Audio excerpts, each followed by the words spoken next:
Tras la invasión norteafricana de Napoleón Bonaparte en 1798, aparecen los primeros vestigios de la gloria pasada de Egipto. El redescubrimiento de esta antigua civilización enciende una pasión por Egipto que se extiende por todo el mundo. Los primeros egiptólogos superan a todos los demás cazadores de trofeos y están decididos a hacerse un nombre cargando barcos enteros de tesoros egipcios hacia Europa. Francia, Inglaterra, Italia y Alemania compiten furiosamente para conseguir las piezas más grandes y mejores del arte y la cultura egipcios.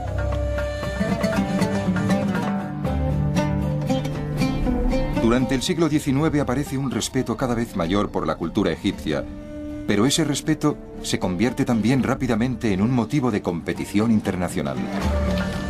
Las naciones europeas rivalizan entre ellas por ver quién liderará la conservación de los tesoros egipcios. Descubriremos cómo un grupo de coleccionistas ambiciosos pasa del saqueo a la conservación al embarcarse en busca del antiguo Egipto.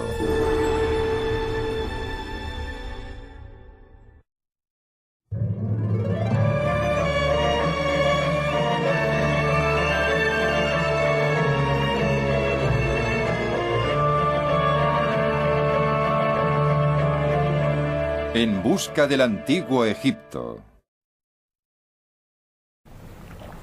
Del saqueo a la conservación. A mediados del siglo XIX, Francia reclama para sí la mayor colección del mundo de objetos de arte egipcios. Están depositados en el Louvre de París, donde se llevan a cabo la mayoría de los trabajos científicos sobre el antiguo Egipto. En 1847, el departamento egipcio del Louvre admite a su más reciente empleado, Auguste Mariette, de 26 años. Mariette es básicamente autodidacta y su dedicación al trabajo capta pronto la atención de sus jefes. Después de solo 3 años, le eligen para una misión en el Cairo. Su función es adquirir unos manuscritos antiguos para asegurarse de que Francia siga teniendo la mejor colección egipcia del mundo. Adquirir objetos egipcios es un negocio competitivo al que se dedican tanto museos como coleccionistas privados. Los ingleses son más ricos que los franceses, los italianos más faltos de escrúpulos y los alemanes más ambiciosos. La egiptología en el siglo XIX es una ocupación peligrosa, llena de subterfugios, traiciones y puros y simples robos. Mariette se enamora de Egipto, pero su falta de experiencia hace que los valiosos manuscritos se le escapen de las manos. Está convencido de que su fracaso humillará al Louvre y le costará el puesto. Pero con los ojos puestos en el desierto y las pirámides lejanas, escribe en su diario: La tranquila ciudad se extendía frente a mí, con las pirámides al oeste. Me sentía completamente absorbido. Allí, casi al alcance de la mano, había todo un mundo de tumbas, inscripciones y estatuas. Decidido a sacar el máximo provecho del que pudiera ser su único viaje a Egipto, Mariette decide visitar las pirámides y unos cuantos templos hasta que se le termine el dinero.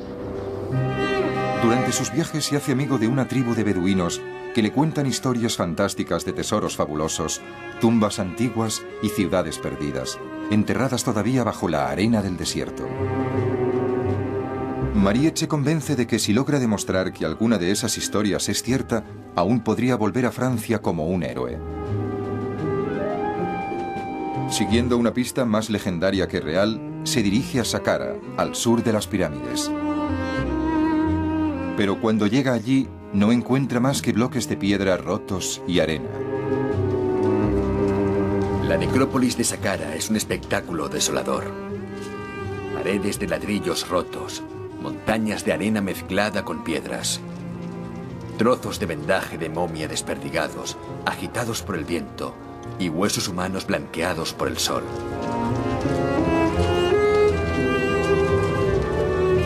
Mariette monta su campamento en mitad del antiguo cementerio. Está desesperado por descubrir algo que le redima a los ojos de Francia.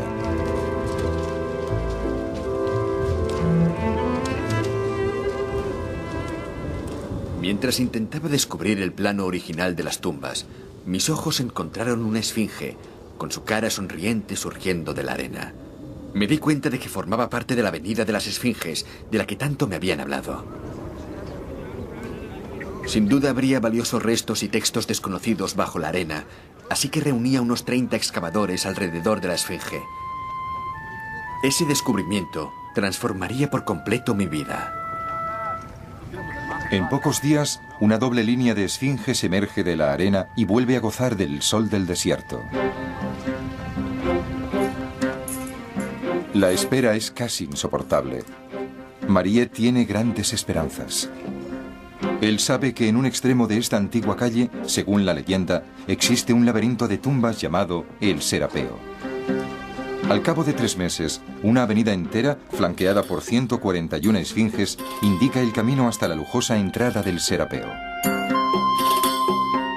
El Serapeo está dedicado a Apis, el dios de la fertilidad y de la resurrección con forma de buey, y es una combinación de tumba y templo que data de una época muy temprana de la historia egipcia, de la cual no se sabe casi nada.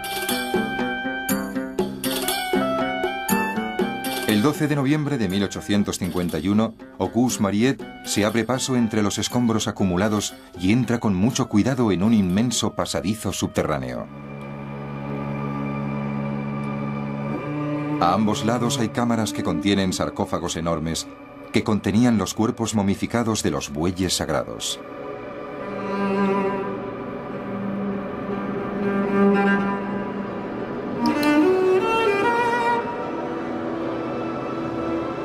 Las cámaras, lugares de culto sagrado, están llenas de miles de objetos magníficos.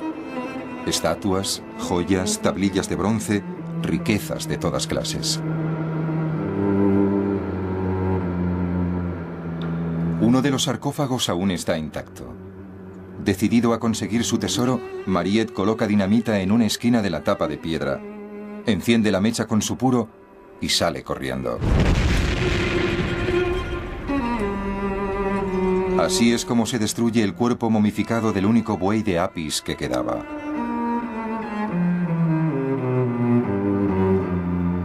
Cuando se corre la voz de su descubrimiento, Mariette se encuentra en el centro de una tormenta política.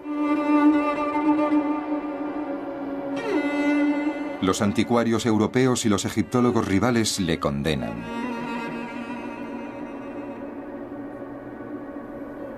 El gobierno egipcio y las autoridades locales, conscientes por fin del auténtico valor de su herencia, le acusan de robo y destrucción de antigüedades. Sin desanimarse, Mariette sigue trasladando los tesoros del Serapeo y enterrándolos de nuevo en el desierto para impedir que los encuentren sus competidores, ya sean legales o ilegales. Finalmente, el gobierno francés y el Louvre llegan a un acuerdo con las autoridades egipcias. Las dos naciones se dividirán el tesoro.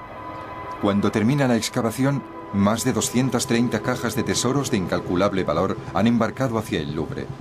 Pero lo más notable es que otras tantas se quedan en Egipto.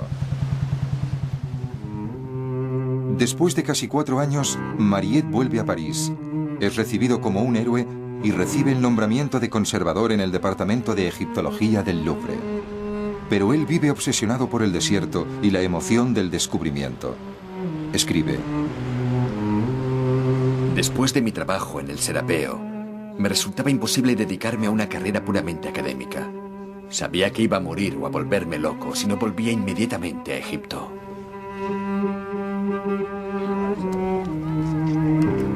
Mariette no pasó ni un año en París y volvió a Egipto ante la insistencia del virrey de Turquía. Curiosamente, el hombre que poco antes fuera acusado de robo sería nombrado el primer director del nuevo servicio de antigüedades egipcias.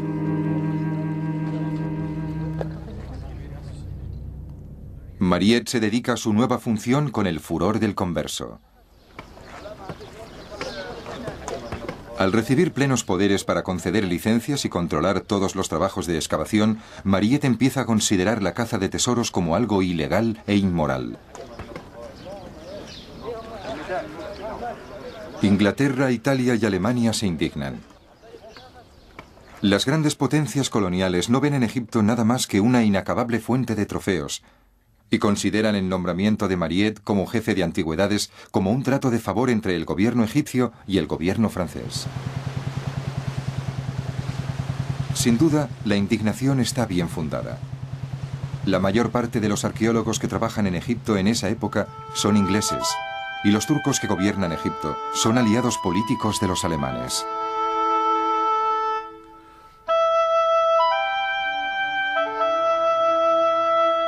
La primera oportunidad de Mariette para ejercer sus nuevos poderes llega en febrero de 1859, cuando un grupo de trabajadores egipcios descubre la tumba de la reina Ahotep cerca del antiguo cementerio de Tebas.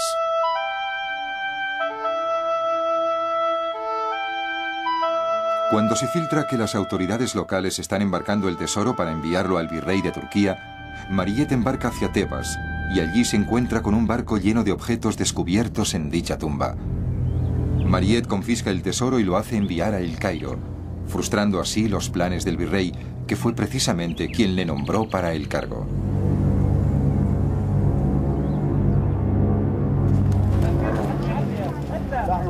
Impaciente por volver al campo de la excavación, Mariette monta una expedición al templo de Amón, en Karnak.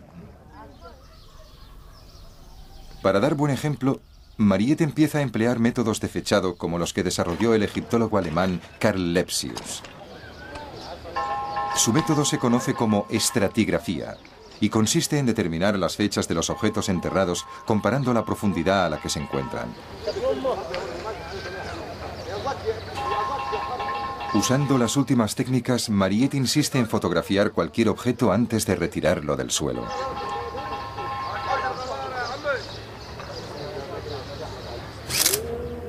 La fotografía se convierte en esos momentos en una herramienta esencial para documentar con todo detalle los hallazgos. Un arqueólogo solo puede distinguir entre varias obras de arte después de un largo examen. La fotografía reconoce las diferencias instantáneamente y con la máxima imparcialidad. La fotografía nunca miente. Uno puede estar seguro de su absoluta objetividad. Ves exactamente lo que se ve.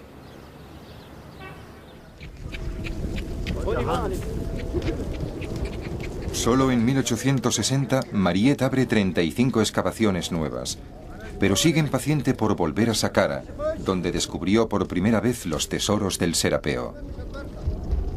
Está convencido de que ese lugar aún le reserva mayores descubrimientos. Y por segunda vez, su instinto no le falla. Al volver a Saqqara, desentierra una serie de tumbas que contienen una maravillosa colección de estatuas funerarias de madera de 4000 años de antigüedad, con unos colores tan vivos que los excavadores que las descubren huyen aterrorizados, pensando que han desenterrado a personas vivas que han estado enterradas miles de años.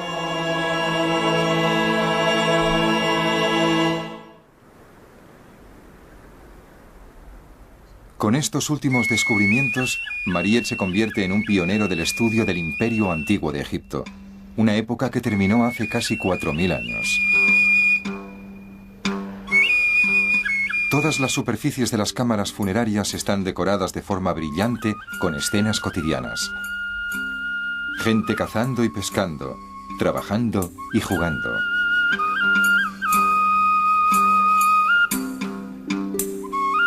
Mariette comprende que esas escenas están hechas para rodear a los muertos de escenas familiares de su vida terrenal y consolarles en su viaje hacia el otro mundo.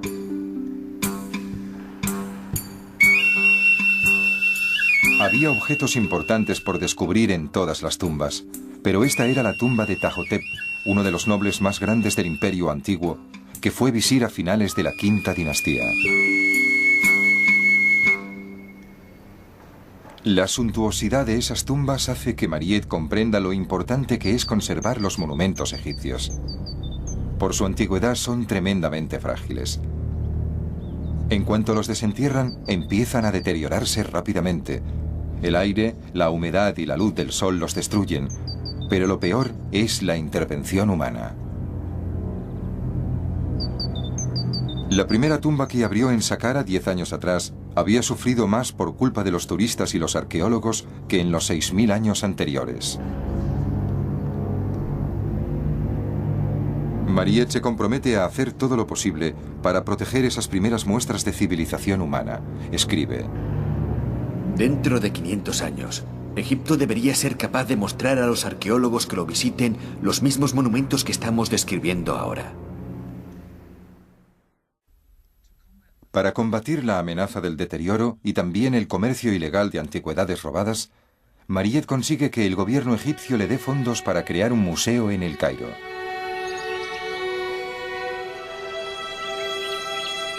Sus esfuerzos tienen éxito y el primer museo de objetos de arte egipcio antiguos en Egipto se abre en 1958.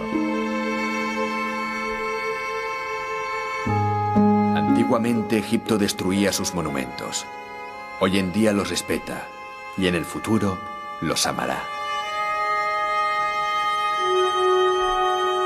Qué ironía viniendo de un hombre que antes usó dinamita para abrir un sarcófago.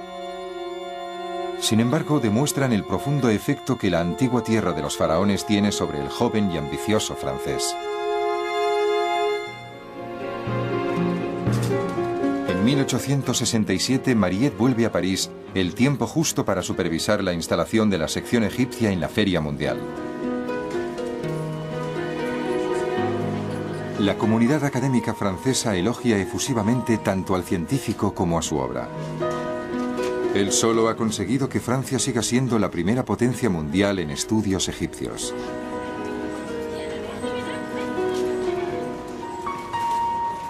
Al volver a Egipto, Mariette encuentra otra oportunidad más para impresionar al mundo. La mayor maravilla de la ingeniería de la época, el Canal de Suez, construido por los franceses, se inaugura al cabo de 2 años y el virrey encarga a Mariette que organice los festejos de la inauguración.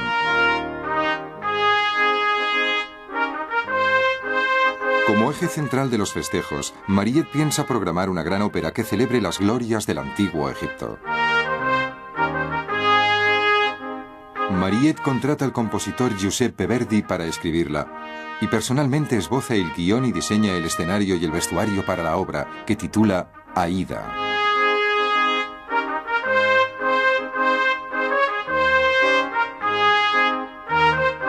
Por desgracia, la gran ópera no está terminada para la inauguración del canal y no debutará hasta 3 años más tarde, en 1871. Trágicamente, Aida será el último acontecimiento en la vida de Mariette.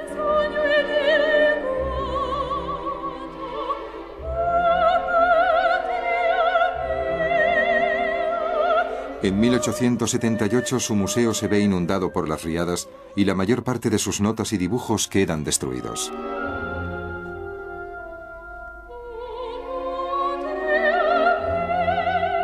En la primavera de 1881, envejecido prematuramente por la dureza de su trabajo, destrozado por la pérdida de sus notas y medio ciego, Mariette, a sus 60 años, comprende que debe encontrar a un sustituto.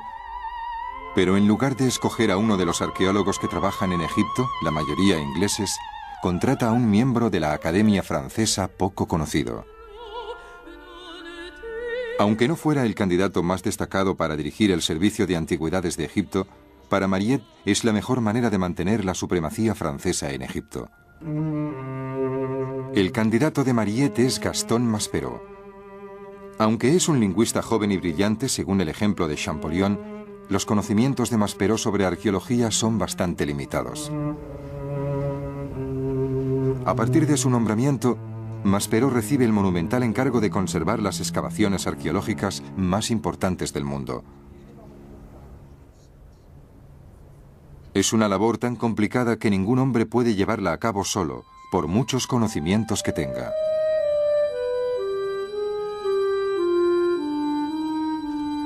Consciente de su falta de experiencia, Maspero toma una decisión prudente, la de continuar la obra de Mariette en Saqqara, pero ampliándola. Mariette se había concentrado en las tumbas del Imperio Antiguo, ignorando las tumbas de épocas posteriores que había alrededor. Concentrándose en ellas, Maspero busca tumbas con inscripciones jeroglíficas. De esta forma espera seguir el proceso de desarrollo del idioma egipcio desde los sencillos dibujos hasta los jeroglíficos plenamente desarrollados, trazando mediante la evolución de la escritura un mapa cronológico sin fisuras de la civilización egipcia. Maspero estudia las pirámides con textos del último período del Imperio Antiguo. Estas tumbas contienen los documentos teológicos más antiguos, llamados textos de las pirámides. Después de más de 5000 años, la escritura sigue siendo la clave para conocer esta fantástica civilización. Maspero solicita que se hagan esbozos y fotografías de todo. Las inscripciones son tan numerosas y tan complejas que Maspero es consciente de que llevará años completar su traducción. Pero los resultados de este trabajo deberán componer una cronología de la historia egipcia y ayudar a aplicar una disciplina académica a los desordenados estudios de la época del Antiguo Egipto.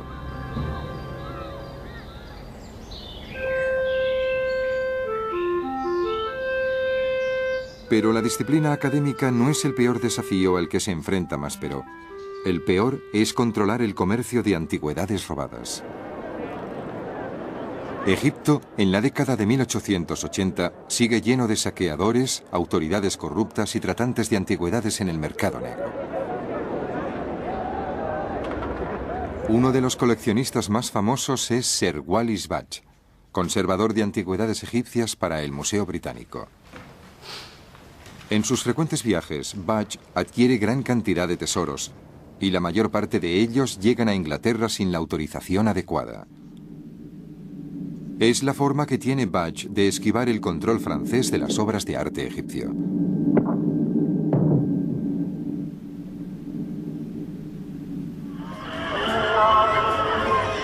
La rivalidad nacional que ha mantenido a Inglaterra y a Francia en guerra desde la Edad Media hasta la caída de Napoleón, ocurrida solo 65 años antes, se ha convertido en un juego de guerra cultural. Sabiendo que Budge ha comprado objetos de arte robados en grandes cantidades, Maspero rodea su casa de El Cairo con guardas armados.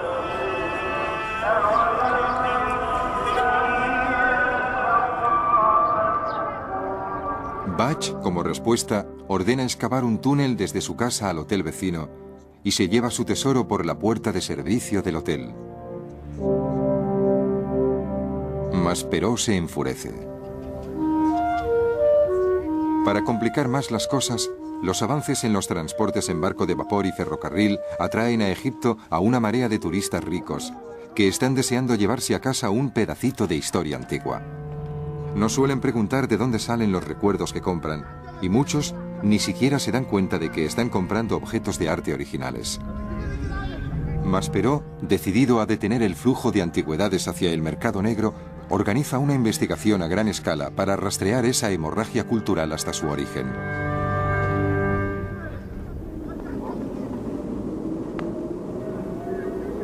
Las sospechas apuntan directamente a 3 hermanos del pueblo de Gurna, conocido desde el siglo XIV como refugio de ladrones de tumbas. Maspero ordena su arresto. Después de casi un mes de interrogatorios continuos, los hermanos no revelan nada. Por fin, cuando liberan a 2 y enfrentan al tercero con el botín robado, este se rinde y revela toda la operación junto con el escondite del tesoro. Siguiendo las indicaciones del ladrón, Emil Braggs, ayudante de Maspero, y su equipo de investigadores llegan a las cercanías de Deir el-Bahari para continuar su marcha por un sendero olvidado desde hace mucho tiempo. Casi a 60 metros de altura, en una colina, el grupo encuentra la entrada de un pozo muy escondido. Tras despejar los escombros que cubren la entrada, el equipo se desliza por un túnel largo y con una fuerte pendiente. Los investigadores se abren camino hasta el fondo del pasaje y descubren una escena digna de la cueva de Alí Baba. Maspero escribe en su informe oficial: Fue increíble. Yo pensaba que encontraríamos 2 o 3 reyezuelos insignificantes y descubrimos toda una cripta de faraones. ¿Y qué faraones? Los más famosos que jamás gobernaran Egipto, los conquistadores de Siria y Etiopía. Tutmosis III, Setos I y Rameses II.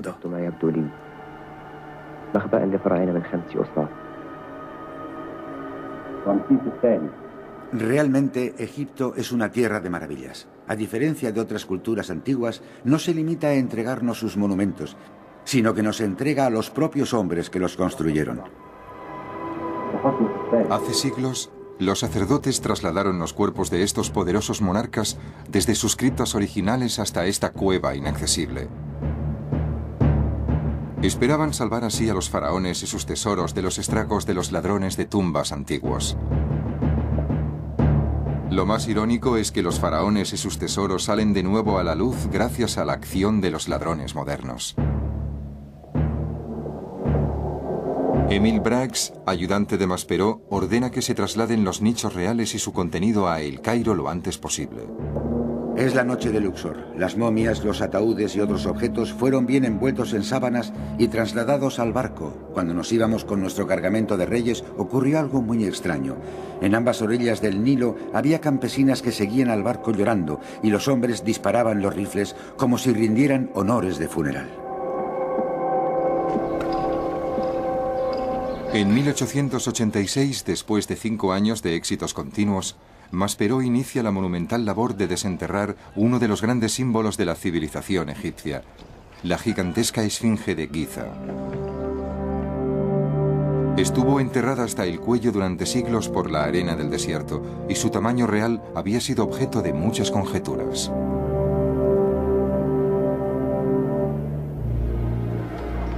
El equipo de excavación de Maspero se pone a trabajar y al cabo de 3 meses empieza a surgir el cuerpo de la enorme bestia. Cuando los obreros terminan su trabajo, el nivel de la arena ha bajado más de 20 metros.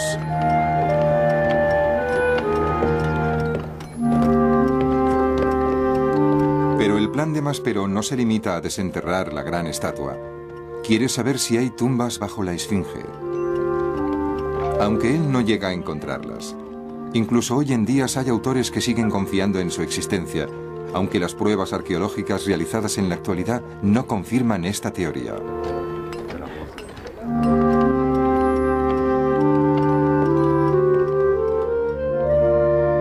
La impresionante cantidad de logros de Maspero, sobre todo el desescombro de la esfinge, atrae cada vez a un número mayor de turistas europeos y americanos. Maspero decide cobrar entrada a los monumentos y las excavaciones. Si la gente quiere disfrutar de Egipto, que ayude a pagar su estudio y conservación.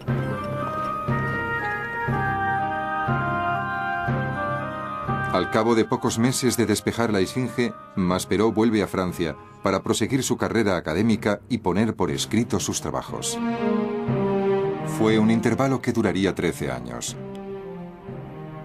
En su ausencia, las técnicas de investigación arqueológica siguen desarrollándose y a Maspero no le resulta fácil ponerse al día de los acontecimientos. Por fin, en 1899, a los 53 años, Gastón Maspero vuelve a su amado Egipto.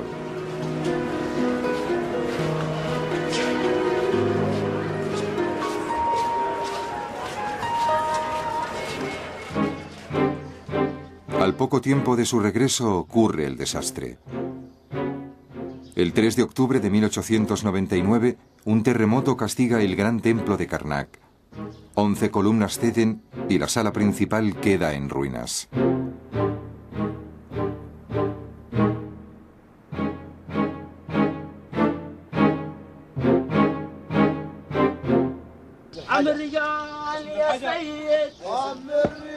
Decidido a reparar el edificio, Maspero asigna a un equipo de trabajadores, guiados por los mejores arqueólogos franceses, los grandiosos trabajos de reconstrucción. Maspero visita a menudo el lugar para observar los avances en la obra. Está fascinado a la vista de un edificio de 4000 años de antigüedad. Hemos tenido que quitar mucha arena para encontrar las piedras, que eran enormes, algunas de 20 metros de altura, y habían quedado enterradas en la arena cuando se hundieron. Los bloques se arrastraban sobre troncos de madera de acacia y se colocaban en su lugar con cuerdas. Si Ramsés II hubiera vuelto para inspeccionar los trabajos, pensaría que en su país no había cambiado nada.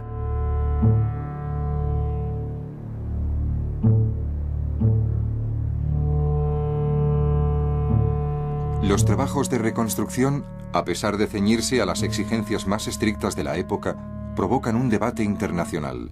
Parece que todo el mundo sabe lo que habría que hacer con el edificio en ruinas. Los poetas y pintores románticos exigen que las ruinas se queden como están, pero ni Maspero ni la mayoría de los egiptólogos están de acuerdo. Siempre es una pena manipular unas ruinas tan hermosas, aunque lo exija la necesidad, pero ¿qué podíamos hacer si no?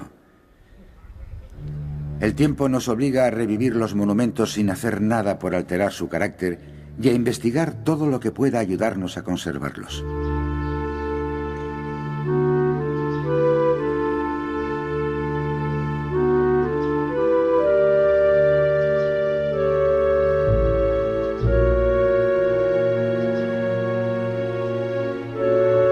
Por si la reconstrucción del templo no fuera lo bastante impresionante, los descubrimientos hechos durante la restauración casi ensombrecen el propio trabajo. En 1903, durante el cuarto año de restauración, se descubre bajo las losas de alabastro del patio del séptimo pilón el llamado escondrijo de Karnak.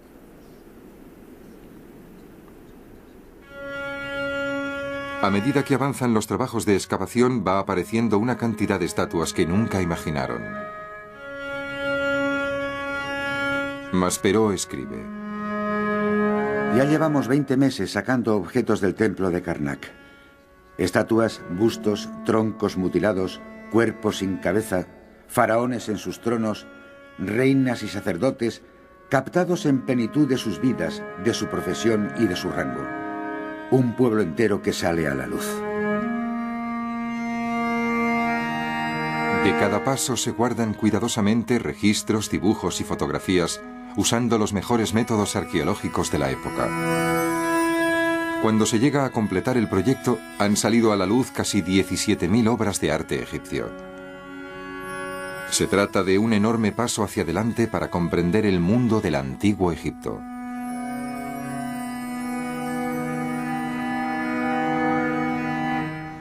Dado el alcance del proyecto, en combinación con la gestión del museo y de todas las excavaciones arqueológicas que hay en Egipto, Maspero no puede con todo el trabajo.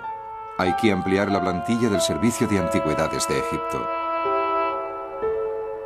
Entre los contratados hay un inglés sin experiencia, de 17 años, llamado Howard Carter. Su destino le llevará a la fama internacional 25 años más tarde, como descubridor de la fabulosa tumba de Tutankamón. Pero incluso ampliando mucho la plantilla, Maspero aún tiene que librar en solitario las batallas más importantes. Para animar al pueblo egipcio a responsabilizarse de su propio pasado, abre una cadena de museos locales por todo Egipto, incluyendo un edificio nuevo y mayor en El Cairo. Maspero está convencido de que una mayor conciencia pública ayudará mucho a proteger los tesoros de Egipto. Luego, en 1912, logra algo por lo que sus predecesores han luchado durante más de 60 años. La introducción de una serie de leyes que prohíben el pillaje de antigüedades y monumentos egipcios.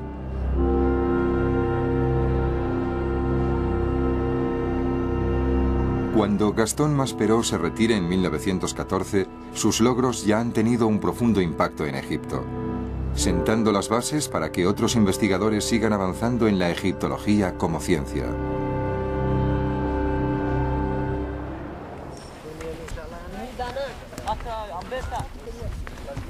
Incluso antes de que Maspero se encargara del Servicio de Antigüedades de Egipto, en 1880 un inglés de 27 años llamado William Flinders Petrie llegaba al desierto en una misión que en su momento resultaba extraña.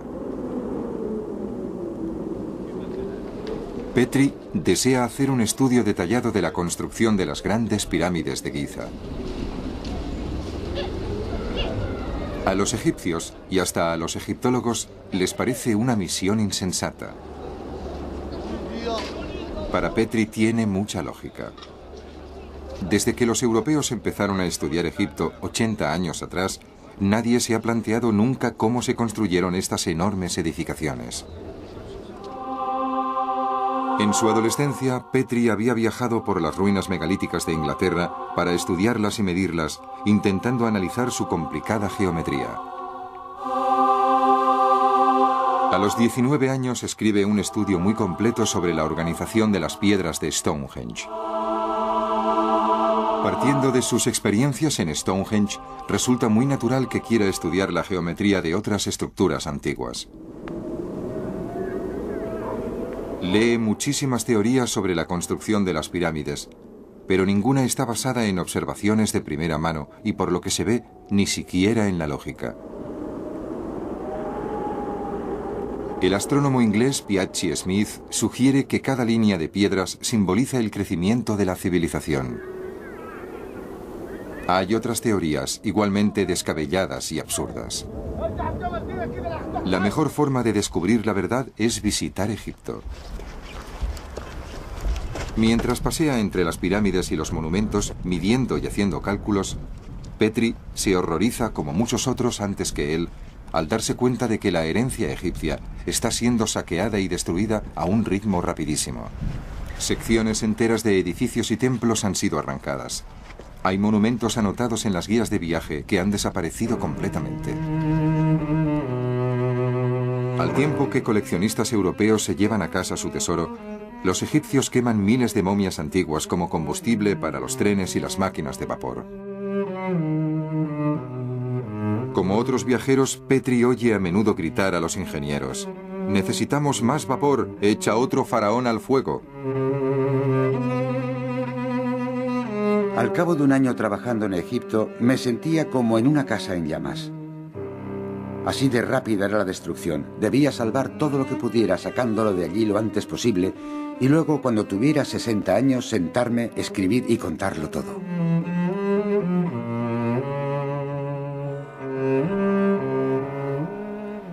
En 1880, después de un año viajando, midiendo y recopilando, Petrie vuelve a Londres para escribir sobre sus descubrimientos.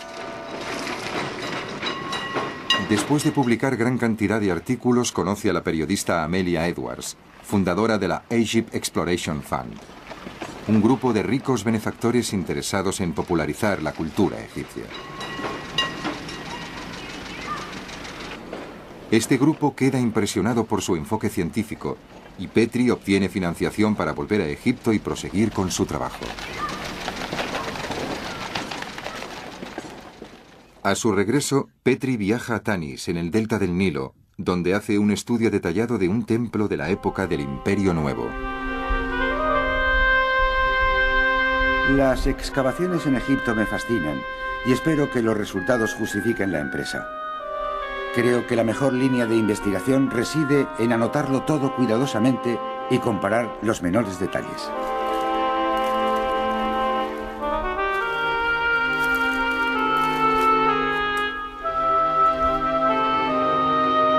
Petrie introduce métodos innovadores de excavación. Elimina el puesto de capataz y controla personalmente los trabajos.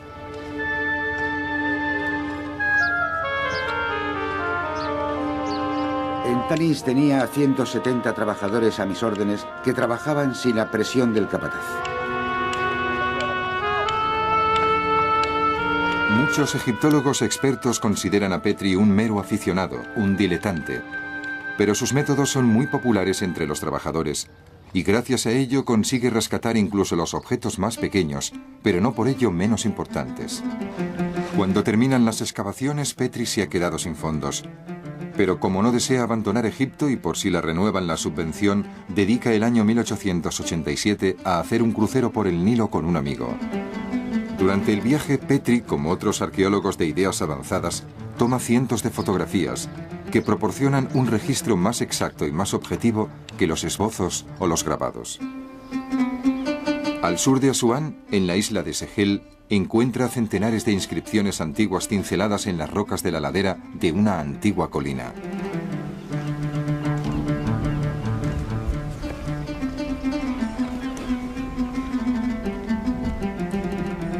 Algunos de los grabados son tan antiguos como la propia civilización egipcia.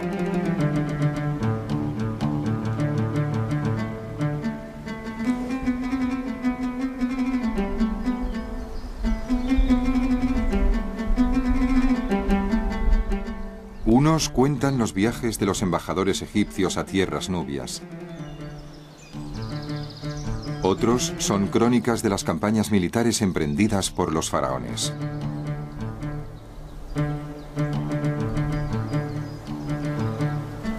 Una inscripción habla de una gran hambruna y cuenta cómo el rey Djoser apeló a los dioses para alimentar a su pueblo.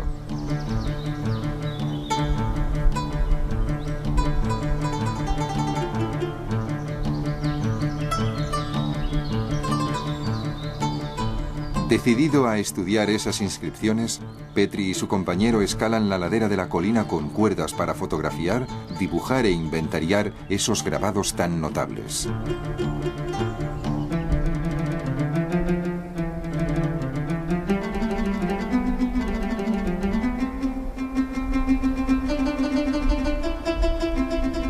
A su llegada a Asuán, Petrie encuentra un telegrama que le garantiza una subvención adicional del Egypt Exploration Fund. Sin dudarlo, se dirige al oasis de El Fayum. Allí, Petrie encuentra innumerables tumbas y pirámides construidas durante más de 4000 años. Las más recientes se construyeron apenas un siglo después de Jesucristo, o poco más. Aunque las piedras exteriores han sido robadas hace tiempo, Petrie espera encontrar las cámaras funerarias aún intactas. Las que más le interesan a Petrie son las tumbas más recientes. Se sabe muy poco de la vida en Egipto durante los siglos posteriores a la muerte de su última reina, Cleopatra. En las tumbas, Petrie descubre una colección de 60 retratos funerarios magníficos pintados sobre paneles de madera. Descifrando las escrituras de los sarcófagos, Petrie descubre que los egipcios de la época romana conservaban los cuerpos de los parientes muertos en cámaras subterráneas anexas a la casa de sus familias durante generaciones antes de llevarlos a la tumba. Esta hipótesis es cuestionada en la actualidad. Según las leyes establecidas previamente por Auguste Mariette, todos los descubrimientos arqueológicos deben ser compartidos al 50% con el Servicio de Antigüedades de Egipto. Obediente, Petrie envía las delicadas imágenes a El Cairo. Más tarde descubre con gran disgusto que Gastón Maspero ha dejado esas magníficas obras de arte tiradas en el patio trasero del museo, expuestas al sol y a la lluvia. Furioso, Petrie exige que le devuelvan esas antigüedades de incalculable valor antes de que terminen totalmente destruidas.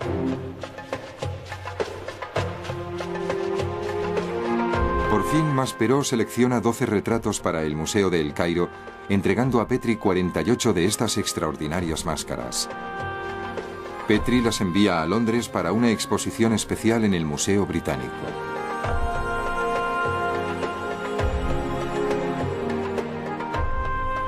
Cuando Petrie vuelve a su trabajo en El Fayum, descubre los restos de un poblado de 4000 años de antigüedad, donde vivían los trabajadores empleados en la construcción de las tumbas de los faraones.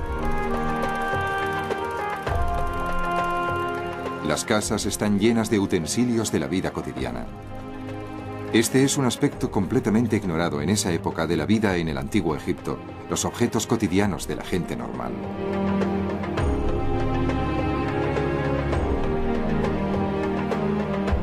Encontramos papiros, herramientas para tejer, herramientas de madera y pedernal, juguetes de arcilla, ropa y sandalias de cuero. Los objetos no son tan lujosos como los de la tumba de un faraón, pero son cosas que la gente de todo el mundo puede comprender e identificar.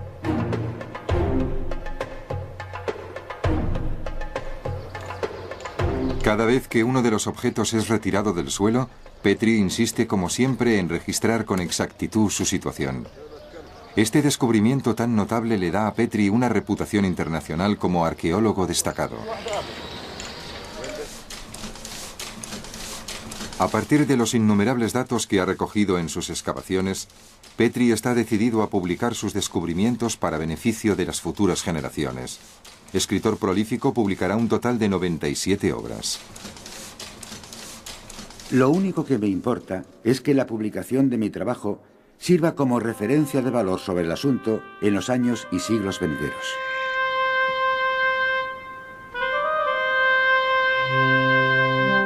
Ya terminado su trabajo en el Fayum, Petri se dedica al palacio de Ajenatón, en Tel el Amarna, en el Egipto central.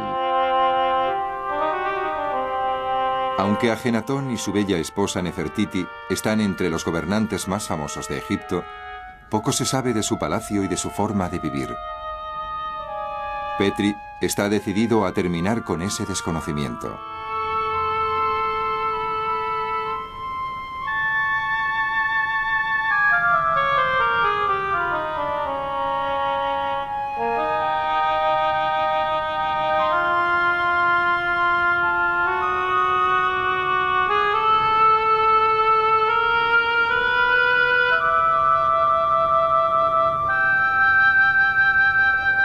Empieza en 1891 y sistemáticamente excava y examina los restos de este conjunto de 3.500 años de antigüedad.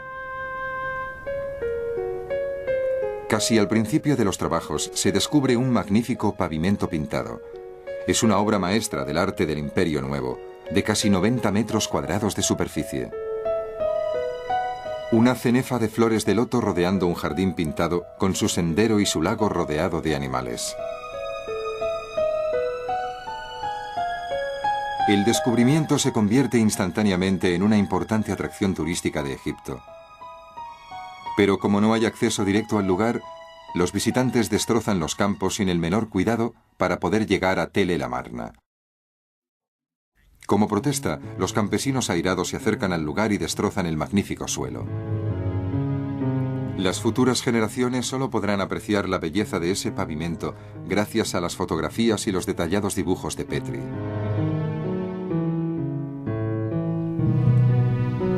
Con el paso del tiempo, Petri siente cada vez más curiosidad por los orígenes de la civilización egipcia. El trabajo de Mariette en Saqqara ha ayudado a descubrir los secretos del imperio antiguo, y Maspero ha establecido la secuencia del desarrollo del lenguaje egipcio. Pero, ¿qué existía antes de la época de los faraones? Tras haberme sumergido en todas las grandes épocas de Egipto, me sentía impaciente por descubrir cómo empezó todo.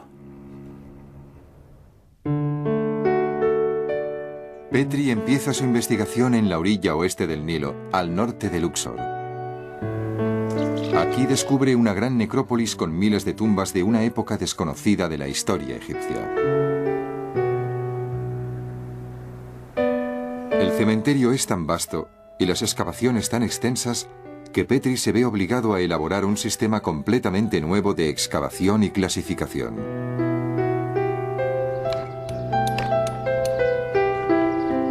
Para encontrar un sentido a esa enorme cantidad de hallazgos, Petri desarrolla una tabla comparativa muy simple, donde clasifica cada objeto según su estilo, su forma y su decoración.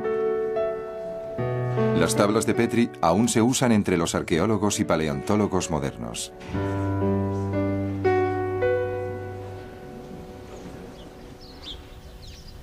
A sus casi 75 años, la capacidad de trabajo de Petri sigue admirando a sus compañeros, incluso a aquellos a los que dobla en edad. Por agotador que sea, a Petri le encanta su trabajo. Me siento en paz en esta tierra. Hay una sensación de frescura en el corazón de su existencia. En 1933, Flinders Petrie, el muchacho que salió a medir las pirámides, se jubila del University College y se traslada a Jerusalén. Allí muere trabajando 9 años más tarde, a los 89 años.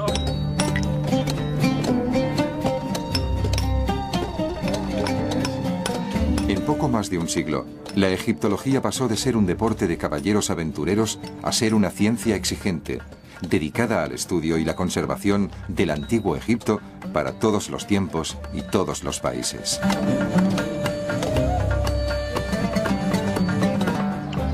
Ahora corresponde a los egiptólogos del siglo XX ocuparse de que el trabajo y la visión de esos pioneros no se eche a perder. De la cual no se sabe casi nada. El 12 de noviembre de 1851, Auguste Mariette se abre paso entre los escombros acumulados y entra con mucho cuidado en un inmenso pasadizo subterráneo. A ambos lados hay cámaras que contienen sarcófagos enormes que contenían los cuerpos momificados de los bueyes sagrados.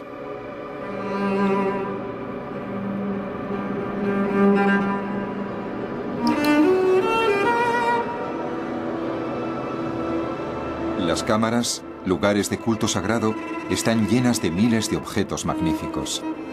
Estatuas, joyas, tablillas de bronce, riquezas de todas clases. Uno de los sarcófagos aún está intacto.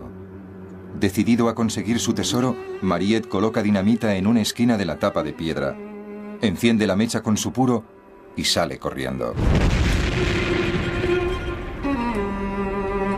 Así es como se destruye el cuerpo momificado del único buey de Apis que quedaba.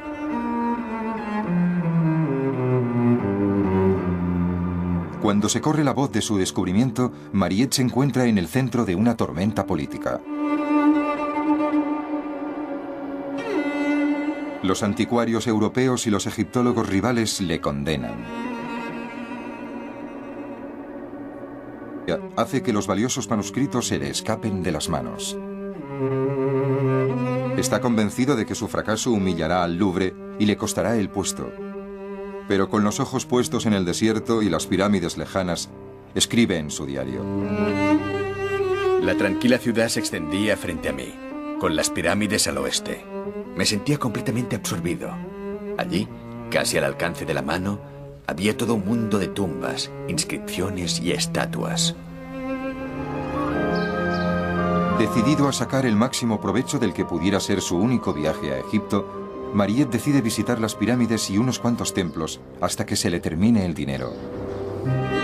Durante sus viajes se hace amigo de una tribu de beduinos que le cuentan historias fantásticas de tesoros fabulosos, tumbas antiguas y ciudades perdidas, enterradas todavía bajo la arena del desierto. Mariette se convence de que si logra demostrar que alguna de esas historias es cierta, aún podría volver a Francia como un héroe. Siguiendo una pista más legendaria que real, se dirige a Saqqara, al sur de las pirámides.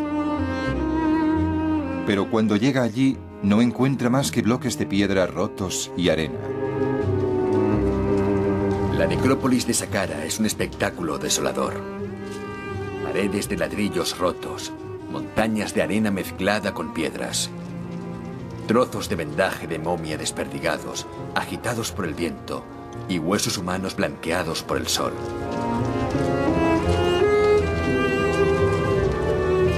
Mariette monta su campamento en mitad del antiguo cementerio. Está desesperado por descubrir algo que le redima a los ojos de Francia.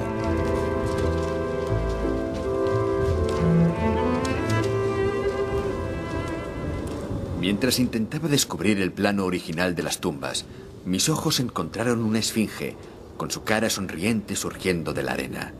Me di cuenta de que formaba parte de la avenida de las esfinges, de la que tanto me habían hablado. Sin duda habría valiosos restos y textos desconocidos bajo la arena, así que reuní a unos 30 excavadores alrededor de la esfinge. Ese descubrimiento transformaría por completo mi vida. En pocos días, una doble línea de esfinges emerge de la arena y vuelve a gozar del sol del desierto. La espera es casi insoportable. Mariette tiene grandes esperanzas. Él sabe que en un extremo de esta antigua calle, según la leyenda, existe un laberinto de tumbas llamado el Serapeo. Al cabo de 3 meses, una avenida entera, flanqueada por 141 esfinges, indica el camino hasta la lujosa entrada del Serapeo. El Serapeo está dedicado a Apis, el dios de la fertilidad y de la resurrección con forma de buey, y es una combinación de tumba y templo que data de una época muy temprana de la historia egipcia. En busca del antiguo Egipto. Del saqueo a la conservación. A mediados del siglo XIX, Francia reclama para sí la mayor colección del mundo de objetos de arte egipcios. Están depositados en el Louvre de París, donde se llevan a cabo la mayoría de los trabajos científicos sobre el antiguo Egipto. En 1847, el departamento egipcio del Louvre admite a su más reciente empleado, Auguste Mariette, de 26 años. Mariette es básicamente autodidacta y su dedicación al trabajo capta pronto la atención de sus jefes. Después de solo 3 años, le eligen para una misión en el Cairo. Su función es adquirir unos manuscritos antiguos para asegurarse de que Francia siga teniendo la mejor colección egipcia del mundo. Adquirir objetos egipcios es un negocio competitivo al que se dedican tanto museos como coleccionistas privados. Los ingleses son más ricos que los franceses, los italianos más faltos de escrúpulos y los alemanes más ambiciosos. La egiptología en el siglo XIX es una ocupación peligrosa, llena de subterfugios, traiciones y puros y simples robos. Mariette se enamora de Egipto, pero su falta de experiencia.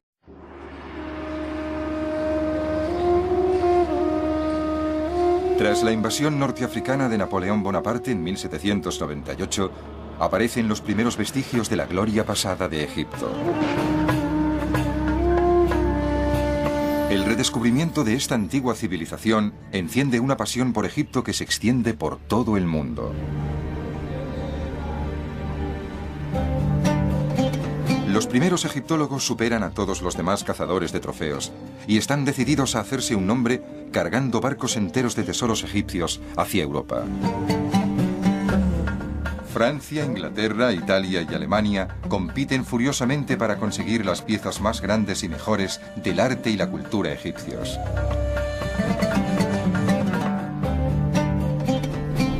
Durante el siglo XIX aparece un respeto cada vez mayor por la cultura egipcia, pero ese respeto se convierte también rápidamente en un motivo de competición internacional. Las naciones europeas rivalizan entre ellas por ver quién liderará la conservación de los tesoros egipcios. Descubriremos cómo un grupo de coleccionistas ambiciosos pasa del saqueo a la conservación al embarcarse en busca del antiguo Egipto.